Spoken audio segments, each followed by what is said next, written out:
শরীরটা শাসক মহোদয় থাকাকালীন এই যে উপজেলা আবিষ্কারের বাড়িতে বারবার হামলা, মহিলাদেরকে পর্যন্ত এখানে মারপিট করা হয়েছে। আমি খুলনা হাইকোর্টে একজনকে দেখতে গিয়েছিলাম, মহিলা মাথায় সম্ভবত 25টা সেলাই ছিল। এরকম একটা অবস্থার মধ্যে মহিলাদেরকে জুলুম করা হয়েছে। সেখানে আমরা মোকাবেলা করে দাঁড়িয়েছিলাম, সেটা আল্লাহর পেটের পানি।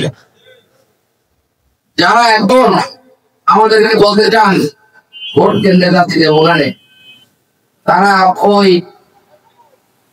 ডাক্তার মামলা ফেরদৌসের বাড়ির ঘটনা তাদের কান্না মনে করাতে চায়।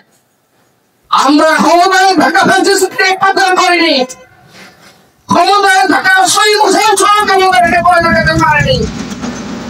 এখন যদি কেউ গ্রহণ করে ভয় দেখাতে চান, বোকা স্বর্গে আছেন, ভুল করবেন।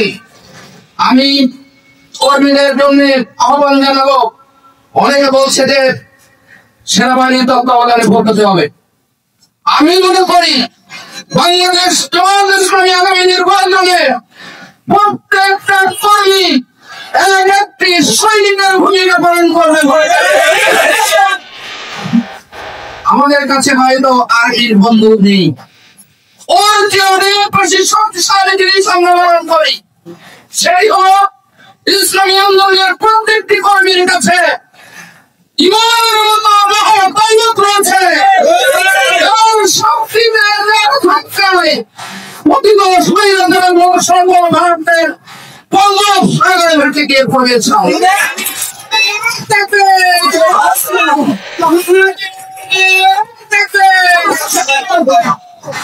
জমিন চলবে আল্লাহ, কুরআন চলবে আল্লাহ।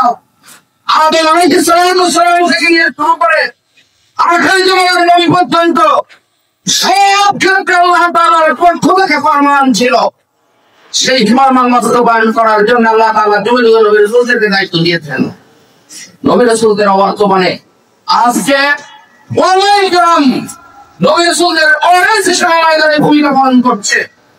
আমরা আল্লাহকে ছাড়া কাউকে পাওয়া করি না, আল্লাহকে ছাড়া কাউকে প্রয়াণ করি না। আমরা একমাত্র আল্লাহর সামনে সেজদা দিই। দুনিয়া সকল বান্দার সঙ্গে বলতে চাই, আমাদেরকে ভয় দেখান আপনি, আমাদেরকে ভয় দেখানো হচ্ছে মামলা দিয়ে, হামলা করে, বাড়ি ঘরে গিয়ে নারী পুরুষ শিশুদের উপর অত্যাচার করে। আজকে দুদিন দেখতেছি সোশ্যাল মিডিয়ায় একটা বাচ্চার কান্দাকাটি করার একটা ছবি ভাসছে, আপনারা হয়তো দেখছেন। ওই 2011 সালের ঘটনা, ছোট্ট নাবালক শিশুদেরকে লাগিয়ে কান্নাকাটি নিক্ষেপ করে পরিবারকে বোঝাবার চেষ্টা করা হয়েছে, যদি জামাত ইসলামের সাথে থাকো তাহলে তোমার সন্তানকে এইভাবে নির্যাতন করা হবে।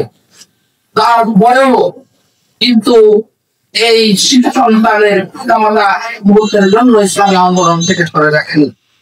প্রিয় ভাই আমার, যুগে যুগে নবীদের উপরে অত্যাচার করা হয়েছিল। আমি বলে থাকি আমরা একটা অজ্ঞ বয়সের ইতিহাস জানি, তাদেরকে দল ভান্ডারের মতো হয়েছিল। আর এখন ডিজিটাল যুগে, এই ডিজিটাল সময়ে আয়না ঘরে নিয়ে ইলেকট্রিক শর্ট দিয়ে চেয়ার ঘোরায় এসে চেয়ার আপনারা দেখেছেন, তার চোখ বেশি জুলুম নির্যাতন আমার ভাইদের পরে করা হয়েছে। শহীদ আব্দুল মালেককে ঢাকা বিশ্ববিদ্যালয়ে ডিগ্রি দিয়ে চিন্তা করা হয়েছে। তাহলে কি আম্বিয়া আলাইহিস সালামের জীবনের সাথে ইসলামী আন্দোলনের কর্মীদের মিল করতে পাওয়া যায় না? আমরা স্পষ্ট বলতে চাই, শহীদ আব্দুল মালেকের রক্তের বদলে আল্লাহ রাব্বুল আলামিন ঢাকা বিশ্ববিদ্যালয়ে বিজয় লাভ করেছেন। আজকে জাহাঙ্গীরনগর বিশ্ববিদ্যালয়ে ভর্তি পরীক্ষা দিতে যাওয়া ছাত্র শিবিরের ডায়েরি পাওয়ার অপরাধে তাকে সেদিন শহীদ করে দেওয়া হয়েছিল।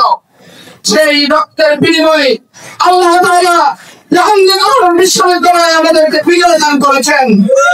আর আগামী দিনে শহীদ মাওলানা মনিরুর রহমান নিজামী সাহেব যে সকল নেতৃবৃন্দ বিশ্ব ইসলামী আন্দোলনের নেতৃবৃন্দ যারা জীবন দিয়েছে, তাদের রক্তের বদলে আগামী দিনে ডক্টর শফিকুর রহমানের নেতৃত্বে আল কোরআনের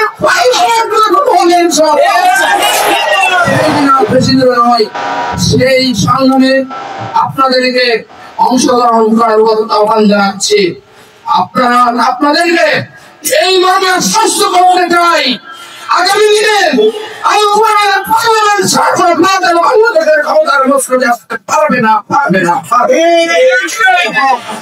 এই জমিনে শুয়ে আছে হযরত শাহজালাল রহমাতুল্লাহ আলাইহি, এই জমিনে শুয়ে আছে খাজা কামরুল রহমাতুল্লাহ আলাইহি, এই জমিনে শুয়ে আছে আমাদের পীরজাদা আল্লামা দেওয়ান হুসাইন সাইদের মতো মানুষ।